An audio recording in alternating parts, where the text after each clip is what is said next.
लेकिन जब मस्जिद में अजान हो गई,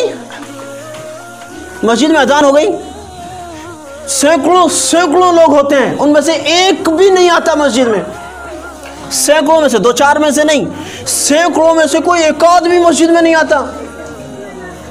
कोई बीमारी लग गई है, कोई बहुत बड़ी मुसीबत आ गई है, कोई कह रहा है हमसे कि हम भीड़ का हिस्सा बने मगर मस्जिद में न जाएं।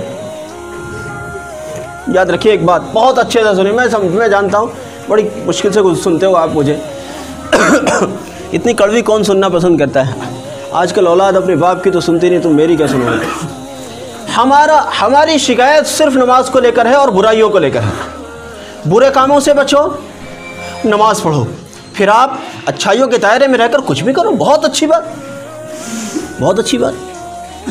लेकिन नमाज के वक्त में जो नमाज नहीं होती, याद रखिए आप चाहे जो भी हैं, मुसलमानियत के टोटे हैं। मैं इससे आगे बढ़कर ज़रा नहीं कह सकता, मेरे ऊपर भी कुछ पाबंदियां हैं। अगर नमाज के वक्त में आप अपने कामों में लगे हुए हो तो आप फिर सब कुछ हो, मगर मुसलमानियत के टोटे हैं। अब मुसलमानियत को तलाश करो कि मुसलमानियत बची या नहीं बची, क्योंकि नमाज छोड़कर मुसलमानियत हमें कहकर कब रुखसत हो गई हमें पता भी नहीं चला। आप जो भी कुछ कर रहे हैं करें, अगर वो अच्छा है तो करें, हम किसी के मुखालिफ नहीं हैं, किसी अच्छे काम के मुखालिफ नहीं हैं। आप जो कर रहे हैं उस काम को करें अगर वो अच्छा है। लेकिन जब मस्जिद का बुलावा आ जाए तो अपने ज़रूरी से भी ज़्यादा ज़रूरी, गैर ज़रूरी कामों की सिर्फ बात नहीं कर रहा हूँ, अपने इंतहा दर्जे ज़रूरी कामों को छोड़कर ऐसे खड़े हो जाइए जैसे आप इस काम को जानते ही नहीं हैं। ऐसे खड़े हो जाइए। यह है इस्लाम, यह है इस्लाम। अगर आपकी दुकान है और आपकी दुकान पर नोट बरसते हैं और ग्राहक टूटते ही नहीं हैं, अजान की आवाज़ को सुनकर ऐसे खड़े हो जाइए अपनी दुकान से जैसे आप दुकान को या अपने ग्राहकों को जानते ही नहीं हैं। फिर आप देखिए, जाहिर में आपको ऐसा लग रहा है कि आपको ग्राहकों की कुर्बानी देनी पड़ी है, ग्राहकों को हटाना पड़ा है, लेकिन बातिनी तौर पर आप ये देखेंगे कि उस वक्त में जो नमाज के वक्त में भी हम अपने काम में लगे रहते थे, उस वक्त में हमारे रिस्क में इतनी बरकत नहीं होती थी जितनी अब नमाज के वक्त में, नमाज की तरफ जाने के बाद जो थोड़े लोगों पर हम कनाअत करते हैं, थोड़े लोगों को ही ग्राहक समझकर उनसे आमदनी लेते हैं, अब जो हमें आमदनी हो रही है उस मुख्तसर आमदनी में जो हमें बरकतें मिल रही हैं उनका मज़ा कुछ और ही है, उनका मज़ा कुछ और ही है। मेरे भाइयों, नमाज के बग़ैर हमारी ज़िंदगियाँ कामयाब नहीं हो सकती। मैंने आपसे पहले अब्दुल्लाह इब्न मुबारक रहमतुल्लाह अलैह का एक वाक़या सुनाया था, अगर किसी को याद हो, जो मुस्तकिल आते हैं शायद उनमें से किसी को याद हो। एक बार अपनी बात को फिर दोहराना चाहूँगा।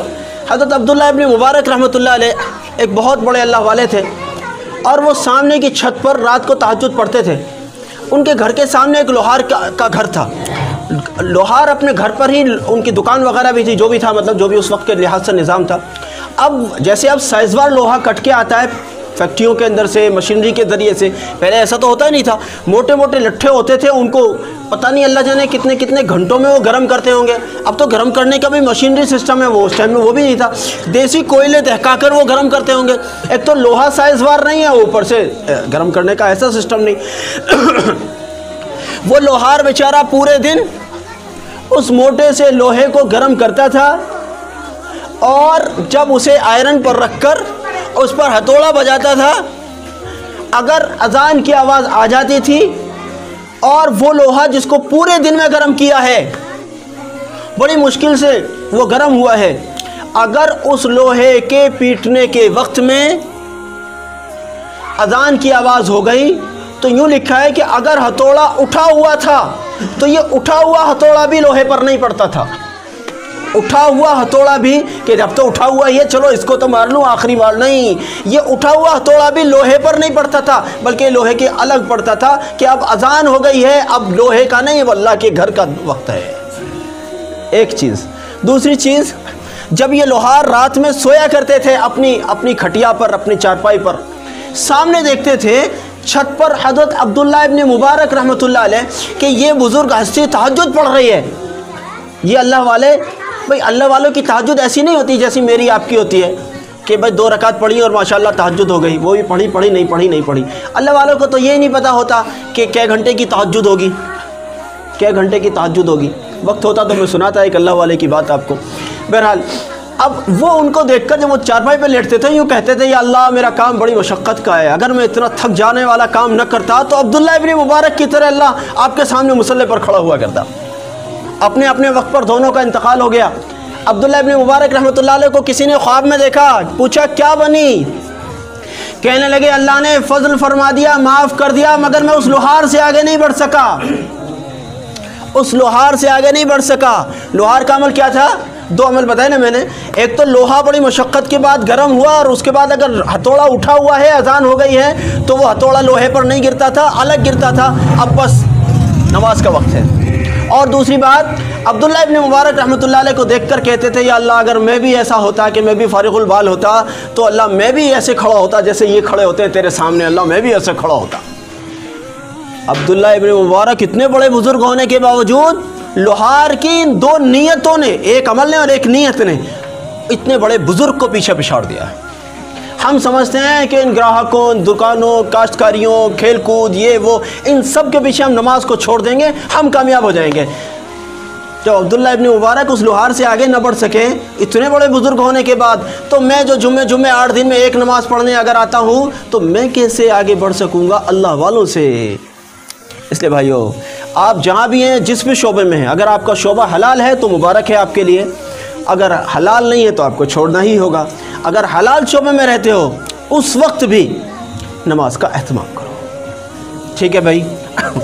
ये खेलने वाले साथियों से अर्ज़ करता हूँ, इनमें कुछ साथी ऐसे पैदा हो जाओ, टाइम हो गया है, बस 1 मिनट की बात।